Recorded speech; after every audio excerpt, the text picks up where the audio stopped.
LPA o Low Pressure Area nasa labas na ng ating Philippine Area of Responsibility o PAR. Binabantayan ngayon kung lalakas ba ito bilang isang bagyo. Shoreline at amihan magdudulot ng matinding ulan sa ilang bahagi ng bansa. Tunghayan ang mga lugar na dapat maghanda sa parating na malalakas na pag-ulan. Magandang araw Pilipinas, ito ang Pilipinas Weather ngayon. Narito na ang ating balita sa lagay ng panahon ngayong ika-6 ng Enero taong 2026. Kung bago ka lang sa ating channel, please like, share, and subscribe para lagi ka updated sa panahon. Salamat sa iyong suporta. Mga kababayan, habang minomonitor ang Low Pressure Area o LPA sa labas ng ating Philippine Area of Responsibility o PAR kung ito ay magiging isang bagyo. Ang tunay na banta sa ngayon ay pinagsamang epekto ng shoreline at northeast monsoon o hanging amihan na posibleng magdulot ng malalakas na pag-ulan at pagbaha sa ilang bahagi ng bansa sa mga susunod na araw. Sa kasalukuyan, ang Low Pressure Area o LPA ay patuloy na minomonitor sa labas ng ating Philippine Area of Responsibility o PAR. Hindi ito inaasahang maging isang tropical depression sa loob na susunod na 24 oras at mananatili po tayong nagbabantay sakaling magbago man ang galaw o lakas nito. Sa ngayon, ang shoreline ay nakakaapekto sa silangang bahagi ng Southern Luzon, Northeast Monsoon o hanging amihan ay umiiral sa natitirang bahagi ng bansa. Samantala, ang easterlies ang patuloy nakakaapekto sa lugar ng Visayas at Mindanao. Para sa ating forecast weather condition, sa Bicol Region, Quezon, Oriental Mindoro, Marinduque, Romblon at Northern Samar, ang panahon ay maulap na kalangitan na may scattered rain at isolated thunderstorm, sanhi ng shoreline. At posibleng epekto nito ay may banta ng flash flood at landslide dahil sa katamtaman hanggang malakas na ulan.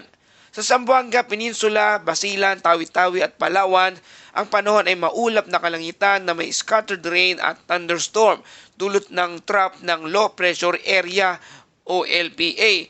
Ang posibleng epekto nito ay posibleng magbigla ang pagbaha at pagguho ng lupa dahil sa katamtaman hanggang paminsan-minsang malalakas na pag-ulan. Sa natitirang bahagi ng Visayas, ang panahon ay maulap na kalangitan na may scattered rain at thunderstorm.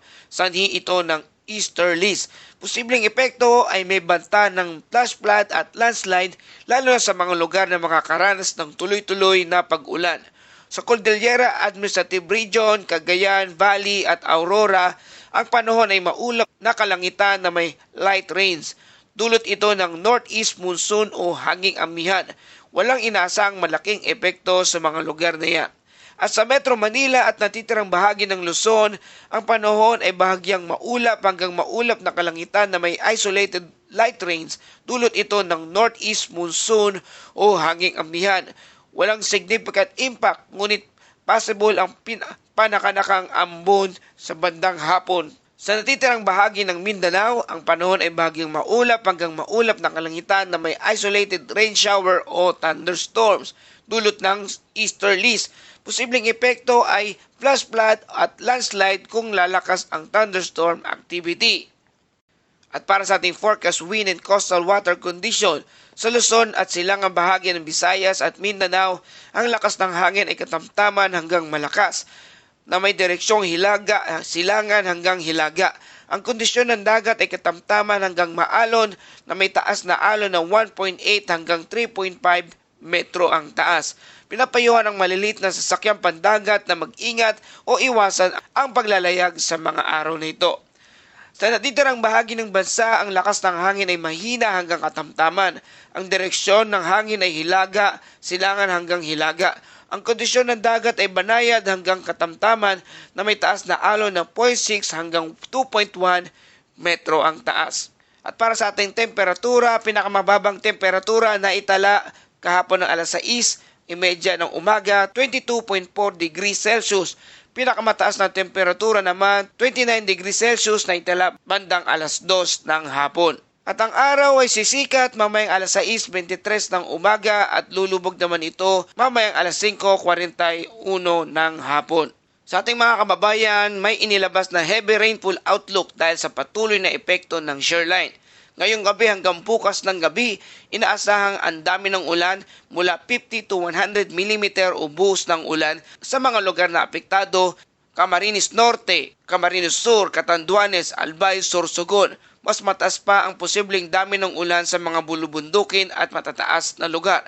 Ang posibleng epekto nito ay biglaang pagbaha o flash flood, pagguho ng lupa o landslide at posibleng paglala ng sitwasyon sa ilang lugar dahil sa naunang pag-ulan nitong mga nagdaang araw. Paalala po sa mga kinaukulang ahensya at publiko, pinapayuhan ang local provincial disaster risk reduction and management offices na gawin ang lahat ng kinakailangang hakbang upang protektahan ang buhay at ari-arian. Ang Pag-asa Regional Service Division ay maaaring maglabas ng heavy rainfall warnings, thunderstorm advisories at iba pang severe weather information depende sa sitwasyon sa kanilang nasasakupan. Mahalagang paalala sa publiko, mga kababayan sa mga apektadong lugar, maging alerto at handa lalo na sa mga nakatira sa low-lying areas, tabing ilog at landslide-prone areas. Makinig po sa opisyal na anunsyo ng inyong lokal na pamahalaan at ng Pag-asa. Mga kababayan, nanatiling kalmado ang Western Pacific sa ngayon. Wala tayong binabantayang bagyo o typhoon at may hinang weather system lamang ang dumadaan sa rehiyon. Ang pangunahing driver ng panahon sa Pilipinas ay ang malakas na high pressure system mula sa Siberia.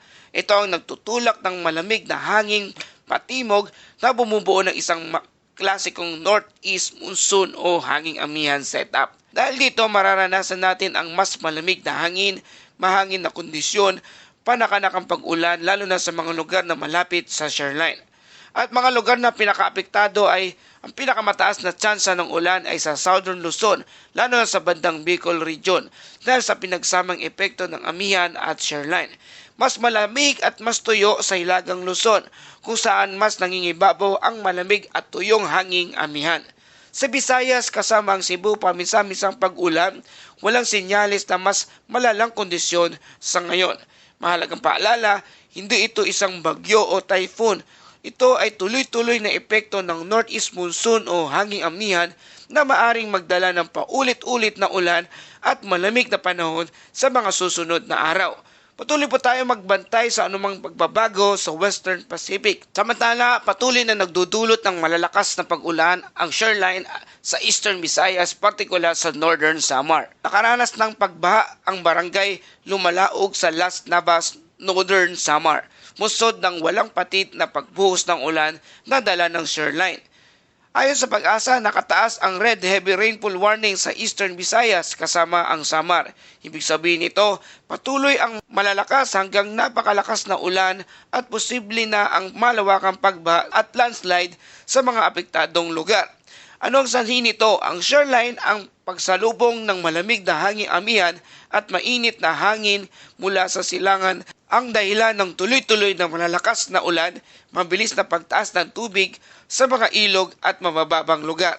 Kaya mga posibleng epekto nito ay biglang pagbaha sa mga barangay at kabayanan, pag-apaw ng mga ilog, pagguho ng lupa sa mga bulubunduking lugar at posibleng paglikas ng mga residente kung lalala pa ang sitwasyon. Mahalagang paalala sa mga publiko, ang mga nasa Northern Samar at iba pang bahagi ng Eastern Visayas ay pinapayuhang maging alerto, sumunod agad sa abiso ng mga lokal na pamahalaan at MDRRMO office. Iwasan ang pagtawid sa baha at manatili sa ligtas na lugar kung kinakailangan. At para sa ating Bible verse of the day mula sa Psalms 46 verse 1, ang Diyos ang ating kanlungan at lakas, isang handang saklolo sa oras ng kaguluhan. Mga kababayan, sa gitna ng malakas na ulan, baha at iba pang hamon sa buhay, pinapaalala sa atin ng salita ng Diyos na may kanlungan tayo. Hindi tayo nag-iisa. Ang Panginoon ang ating lakas at tulong sa oras ng ating pangangailangan. Dalangin ko ang kaligtasan ng bawat isa, lalo na ang mga apektado sa masamang panahon. Maraming salamat po mga kababayan, mga kaibigan, sa patuloy ninyong pagtangkilik dito sa ating channel, Pilipinas Weather Ngayon. Salamat sa iyong patuloy na suporta. Kung nagustuhan nyo ang balitang ito, please like, share, and subscribe para lagi kayo updated sa panahon. Salamat sa inyong suporta. Ito ang Pilipinas Weather Ngayon na lagi nagpapaalala, maghihanda, mag-iligtas, mag-alerto. Ingat tayong lahat.